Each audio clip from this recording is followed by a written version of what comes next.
Bollywood king Shahrukh খানের নায়িকা হয়ে সিনেমায় অভিষেক করেছিলেন অভিনেত্রী দীপিকা পাড়ুকোন। সেটা ২০৬০ সালের কথা, ওম শান্তি ওম সিনেমার মাধ্যমে। তারপর তারা বেশ কয়েকটি সিনেমায় জুটি বেঁধে অভিনয় করেছেন, হয়েছেন সফলও।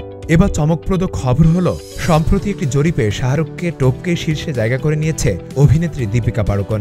টাইমস অফ ইন্ডিয়ার প্রতিবেদন অনুযায়ী গত এক দশকে যেসব ভারতীয় তারকাকে সবচেয়ে বেশি খোঁজা হয়েছে তার ১০০ জনের একটি তালিকা প্রকাশ করেছে ইন্টারনেট মুভি ডাটাবেস তথা IMDb। এতে ১ নম্বরে আছে দীপিকা, অর্থাৎ গত এক দশকে তাকেই সবচেয়ে বেশি খোঁজা হয়েছে এই প্ল্যাটফর্মে। দ্বিতীয় স্থানে আছেন বলিউড কিং শাহরুখ খান। এই তালিকার তৃতীয় ও চতুর্থ স্থানে আছে ঐশ্বরিয়া রায় বচ্চন ও আলিয়া ভাট। এছাড়া সেরা ১০-এ পরবর্তী জায়গাগুলো দখলে আছেন ইরফান খান, আমির খান, সুশান্ত সিং রাজপুত, সালমান খান, ঋত্বিক রোশন ও অক্ষয় কুমার। তালিকার সেরা ২০-এর অধিকাংশ তারকাই বলিউডের। তবে দক্ষিণ থেকে জায়গা করে নিয়েছে সামান্তা, তামান্না ভাটিয়া ও নয়নতারা। অন্যদিকে অভিনেতা হিসাবে দক্ষিণ থেকে এগিয়ে আছেন প্রভাস, ধানুষ ও রামচরণ। প্রথম দুটি স্থান দখল করা দীপিকা ও শাহরুখকে সর্বশেষ একসঙ্গে দেখা গিয়েছিল গত বছর মুক্তি পাওয়া জওয়ান সিনেমায়।